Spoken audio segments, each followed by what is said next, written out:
Mulai. Bismillahirrahmanirrahim. Alhamdulillah nahmaduhu wa nastaghfiruhu wa na'udzu billahi min syururi anfusina wa sayyiati a'malina. May yahdihillahu fala mudilla lahu wa may yudlil fala hadiyalah. Asyhadu an la ilaha illallah wa la syarika lahu wa asyhadu anna Muhammadan abduhu wa rasuluh. Allahumma shalli ala Muhammad wa ala alihi wa sahbihi ajmain. Qala Allah Ta'ala fi kitabihil karim, a'udzu billahi minasyaitonir rajim, ya ayyuhalladzina amanu taqullaha haqqa tuqatih wa la tamutunna illa wa antum muslimun. Amma ba'd. Untuk adik-adik semuanya ada salam dari Al-Ustaz untuk panjenengan semuanya.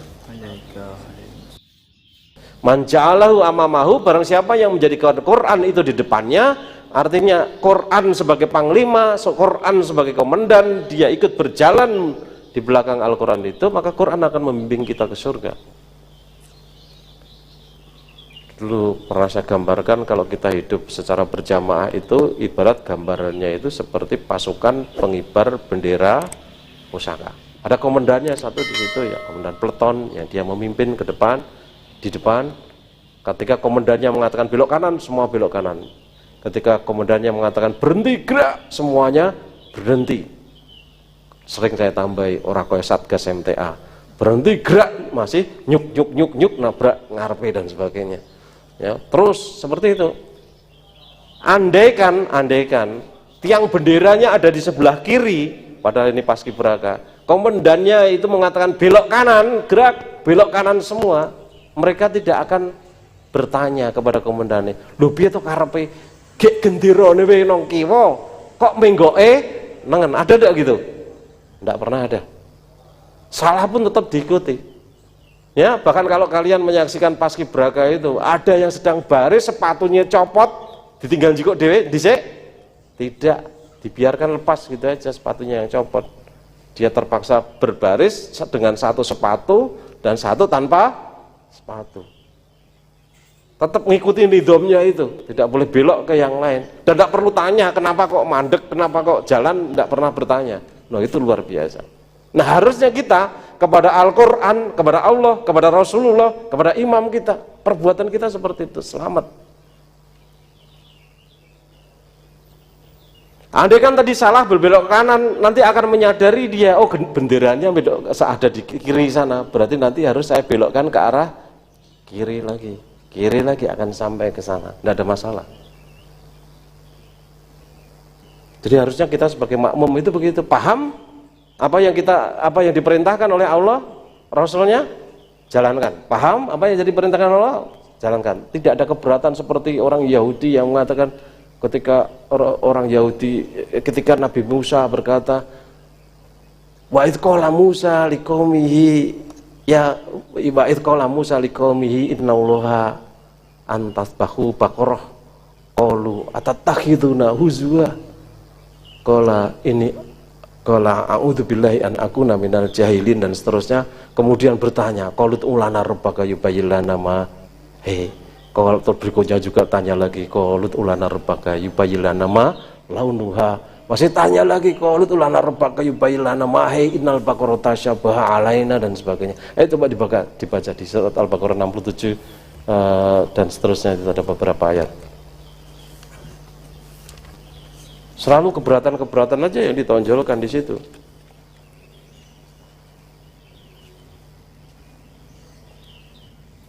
(67, 68, 69 sampai 71 masalahnya. Quran surat Al-Baqarah ayat 67 sampai 70. Dibaca terjemahnya aja, waktunya mepet ya.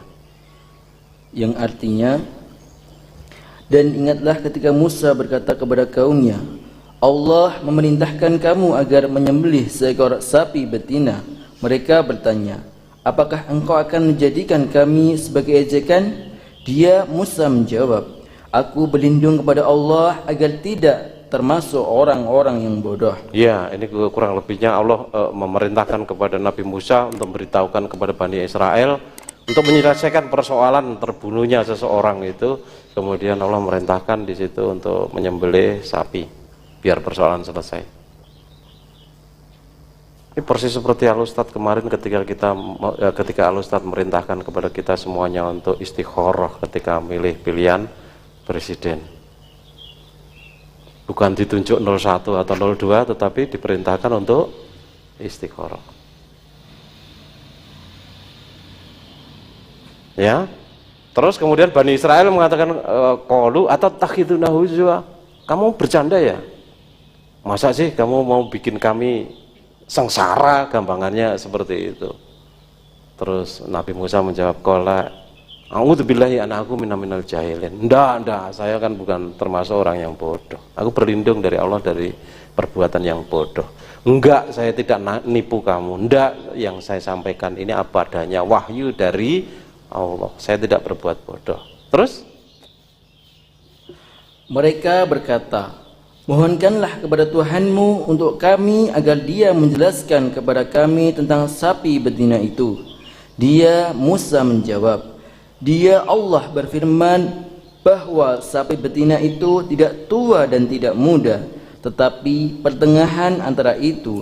Maka kerjakanlah apa yang diperintahkan kepadamu. ya. Jadi seharusnya ketika diperintahkan untuk Allah merintahkan kamu untuk menyembelih sapi betina, langsung saja ambil sapi betina, kemudian disembelih, kemudian dimakan bareng-bareng barangkali di situ sudah selesai. Ya, tetapi karena suasana hati yang tidak terbiasa untuk taat, bahkan keras hatinya dan sebagainya, masih neko-neko bertanya, sapi ini sing kepiye? Maka kemudian dijelaskan, sapi ini sing ora nom, sing ora tuwa, nek tuwa lot, nek ijek terlalu nom nanti mung sithik dagingnya dan sebagainya kan, barangkali seperti itu. Ada keberatan hakikatnya. Setelah ditunjukkan itu suruh melaksanakan, faf'alu ma tu'marun. Aku laksanakan apa yang diperintahkan kepada kalian. Tetapi masih ada keberatan lagi. Tanya apa lagi berikutnya? Terus mereka berkata, mohonkanlah kepada Tuhanmu untuk kami agar dia menjelaskan kepada kami apa warnanya.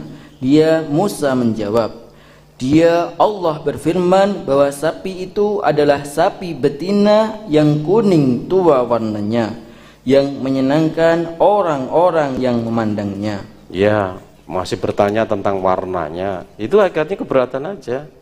Sebenarnya kan tidak butuh itu apa warnanya putih, apa kuning, apa ireng dan sebagainya. Yang dipentingkan kan kalau kita nyembelih sapi itu apa nih? Apa nih? Dagingnya ya, kayak kan gitu toh. Nah, ketika kita nyembelih korban, ketika kita korban nyembelih itu yang dipikir warnanya apa bukan? Orang mikir warna belas, itu karena keberatan hati aja. Ya, kambing-kambing yang kita beli, apakah kita pernah cari kambing yang hitam? Enggak gitu?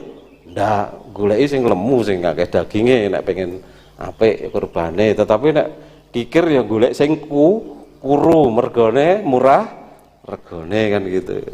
Ini kaya ngono kuwi kan artinya seperti itu. Terus lagi mereka berkata, mohonkanlah kepada Tuhanmu untuk kami agar dia menjelaskan kepada kami tentang sapi betina itu, karena sesungguhnya sapi itu belum jelas bagi kami, dan jika Allah menghendaki niscaya kamu mendapat petunjuk.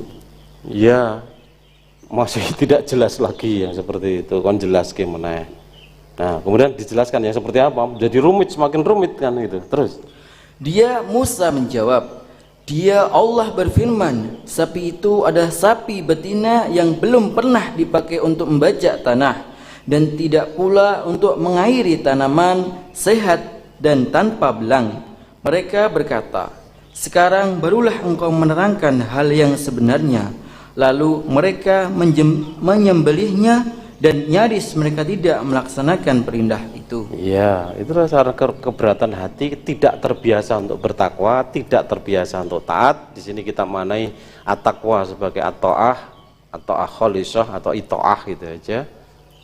Ya, tidak terbiasa taat karena tidak terbiasa taat artinya biasa berbuat maksiat. Ketika mendapat perintah untuk taat itu menjadi sulit bagi hatinya.